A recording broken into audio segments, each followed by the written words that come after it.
Welcome sa Durs TV. Kung interesado ka sa ganitong news, huwag kalimutang isubscribe ang ating YouTube channel. Maraming salamat! Welcome po ulit sa ating panibagong update tungkol sa King Pao. Ihahatid ko po sa inyo ang pinakabago at pinaka-latest na mga kaganapan tungkol sa kanila.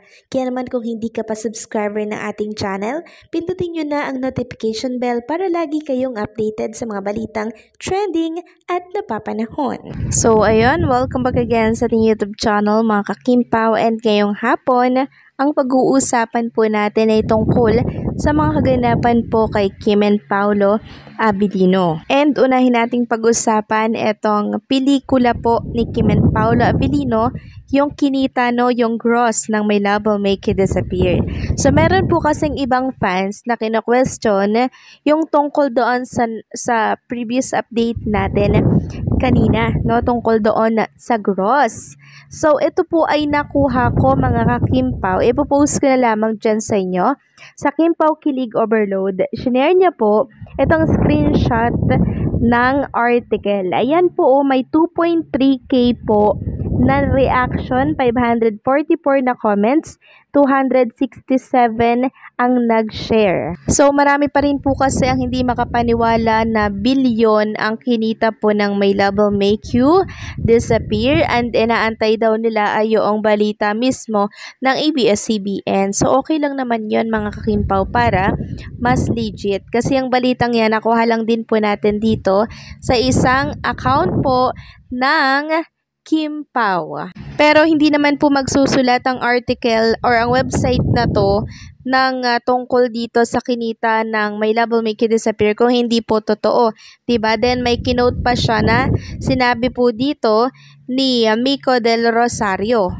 Then hinahanap ko nga po yung article na to mga kakimpaw, hindi ko siya makita. Siguro dinilit po nila kasi hindi pa nga po inaanunsyo ng ABS-CBN Star Cinema ang tungkol doon sa gross, pero nauna na po silang nag-anunsyo.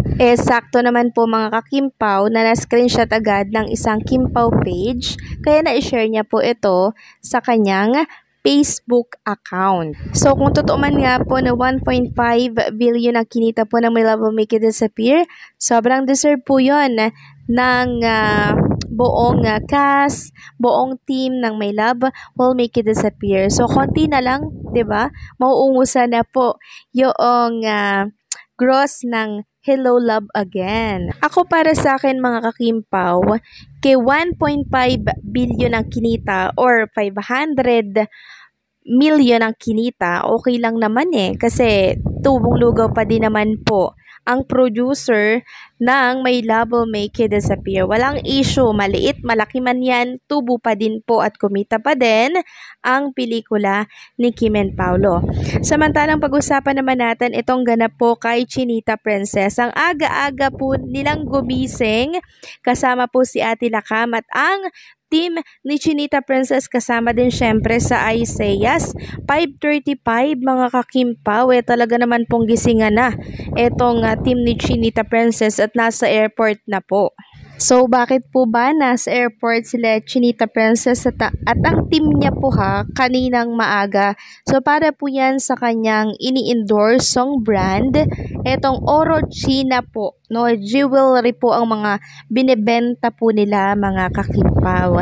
So nag-open sila ng isang branch dito po yan sa Cebu. And pumunta talaga, tumulak po si Chinita Princess sa Cebu.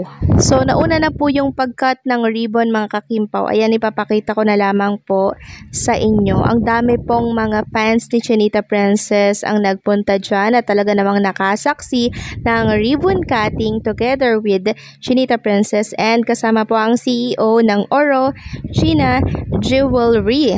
Tapos mamayang 5 PM naman, May 8, 5 PM, Atlantic Hall Waterfront Hotel and Casino lahog. Ewan ko lang kung present dyan si Chinita Princess. So, congratulations sa bagong open na store ng Orochina with Chinita Princess.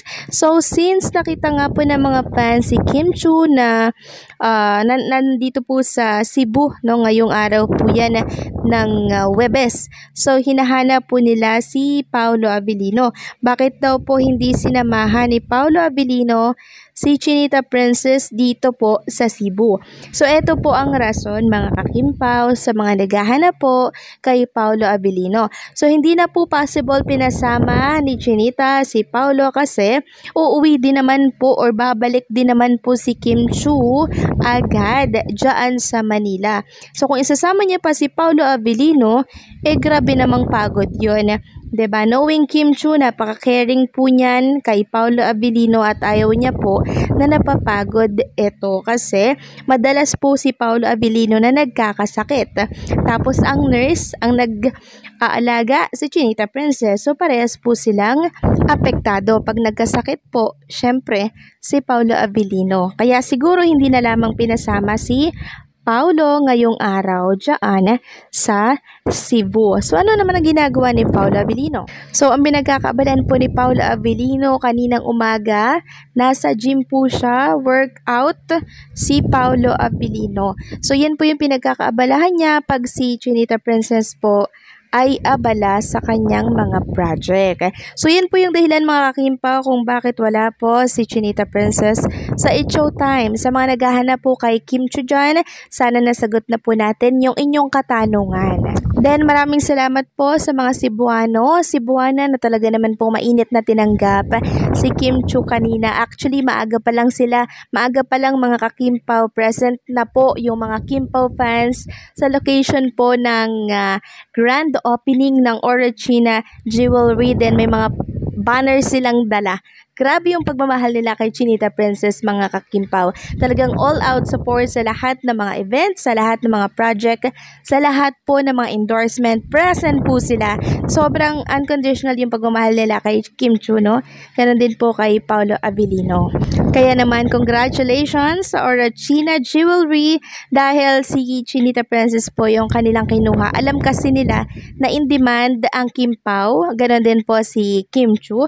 So, sana kinuha na din nila si Paolo Abilino, di ba? Kaso baka hindi na po kayanin ng TF. Pero grabe din yung Orochina ha, kinaya nila yung TF ng isang Chinita Princess. So ilan ba ang talent fee ng isang Kim Chu? Siguro 5 to 15 million. Grabe din yung ganong halaga ha, na afford nila yon. Pero okay lang naman yon na investment mga kakimpaw. Okay lang naman na nag-invest sila sa endorser kasi nakilala po talaga yung brand ng Orochina Jewelry. Actually ngayon ko lang din talaga narinig yan nung kinuha nila si Chinita Princess as brand ambassador. So malaking tulong talaga yung mga malalaking artista na yan mga kakimpaw dahil talagang nagiging matunog yung kanilang brand. So anong sa inyo dito mga kakimpaw? Please comment down below.